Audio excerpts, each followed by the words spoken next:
Kenapa bisa bebas, Pak? Karena dompet saya lebih tebal daripada moral yang tersisa, makanya saya bebas tanpa rasa dosa. Kenapa Anda korupsi, Pak? Karena gaji halal gak cukup buat gaya hidup haram, Mbak.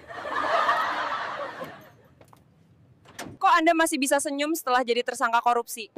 Lah, namanya juga tersangka, bukan terstres sih. Pak, tanggapan Anda soal anggota DPR yang bilang koruptor jangan dizalimi? Bener itu, jangan dijolimi. Nanti dia sedih, terus liburan ke Maldives buat healing diri. Kata-kata hari ini, Tuan.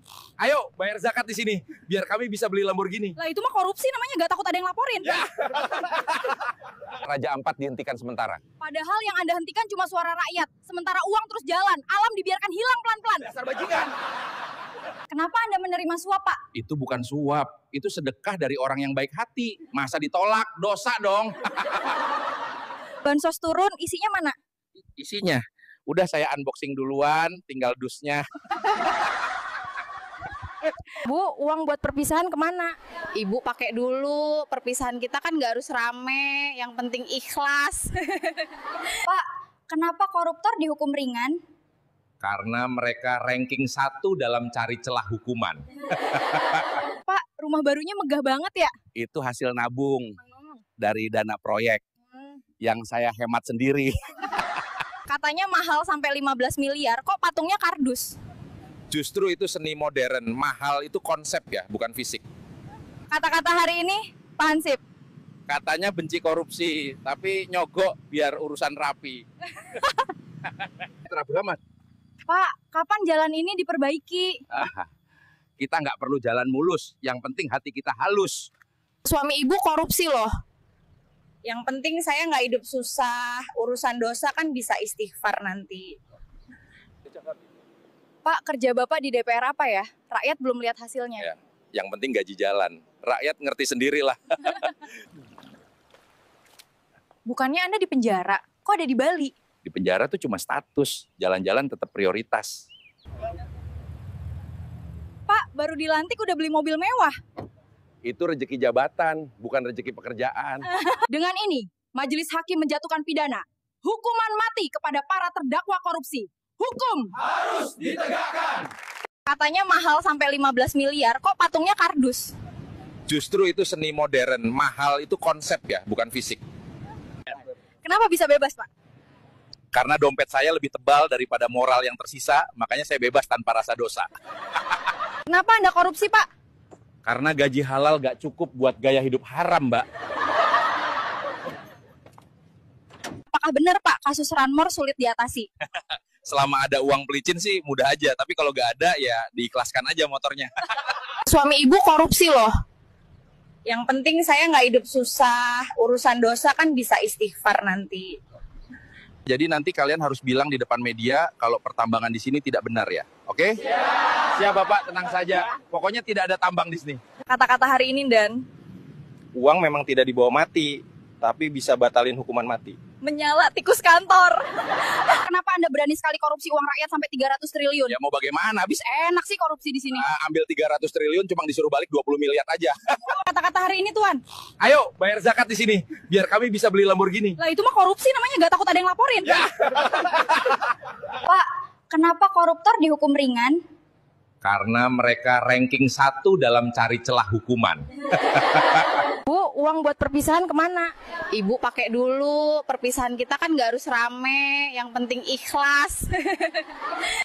Pak, tanggapan Anda soal anggota DPR yang bilang koruptor jangan dizalimi? Bener itu, jangan dijolimi. Nanti dia sedih, terus liburan ke Maldives buat healing diri. Kok Anda masih bisa senyum setelah jadi tersangka korupsi? Lah, namanya juga tersangka, bukan terstres sih. Gimana Pak? Nikmat gak? Ya sangat nikmat sekali. Kalau hasil korupsi bersama memang beda rasanya. Biarkan saja rakyat sengsara. Dasar koruptor, di luar katanya demi rakyat, tapi di dalam buat rapat untuk menyengsarakan rakyat. Mas Tok, bagaimana dengan yang di Aceh? Kamu tenang, semua sudah saya atur, nanti kita alihkan. Kalau Aceh yang kelola pulau, mereka dapat 70% hasilnya. Iya, kalau kita alihkan, bisa suka-suka kita bagi hasilnya.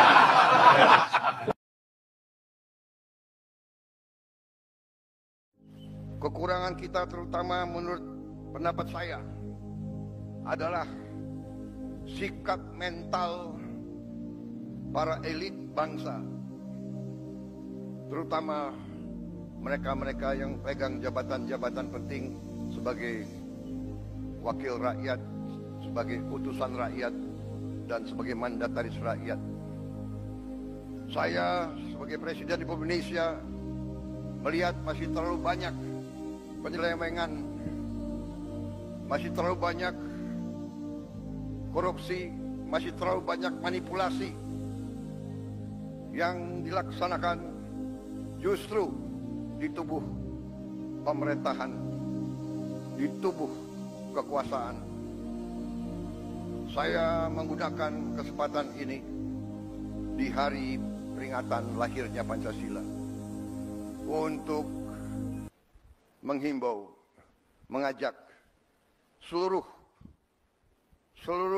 unsur yang diberi kepercayaan oleh rakyat, marilah kita kembali ke nilai-nilai Pancasila, nilai-nilai luhur perjuangan kemerdekaan bangsa kita.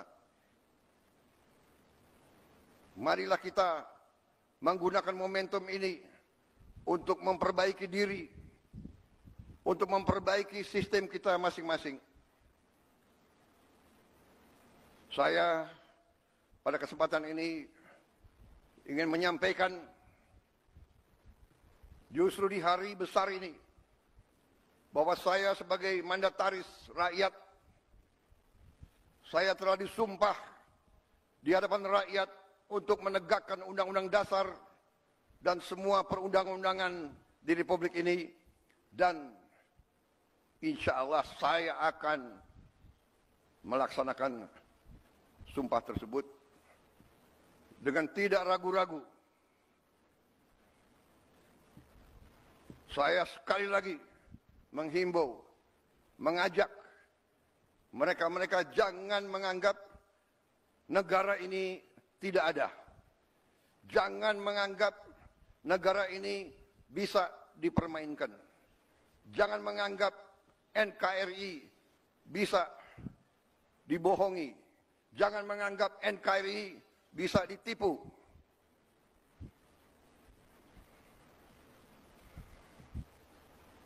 Untuk kesekian kali lagi, di tempat yang bersejarah ini, atas nama rakyat Indonesia, saya memperingati semua unsur di semua lembaga. Segera benah diri, segera bersihkan diri. Karena negara akan bertindak. Negara kita kuat. Mereka-mereka yang tidak setia kepada negara akan kita singkirkan dengan tidak ragu-ragu, tanpa memandang bulu, tanpa melihat keluarga siapa, partai mana, suku mana yang tidak setia kepada negara, yang melanggar undang-undang, yang melanggar undang dasar, akan kita tindak. Saudara-saudara sekalian, jangan Pancasila menjadi mantra, jangan Pancasila jadi slogan. Kekayaan bangsa Indonesia besar. Kekayaan bangsa Indonesia harus dinikmati oleh seluruh rakyat Indonesia. Semua penyelewengan, semua kebocoran harus berhenti. Semua pejabat yang tidak mampu melaksanakan tugas lebih baik mundur sebelum saya berhentikan. Saya percaya dan saya yakin pada saat sekarang ini, di mana bangsa Indonesia di tengah tantangan global, kita harus kuat. Kekuatan kita hanya bisa datang kalau kita kompak bersatu. Kita hanya bisa kuat kalau negara kita bersih dari penyelewengan, korupsi, manipulasi, dan penipuan. Saya kira itu inti daripada apa yang ingin saya sampaikan.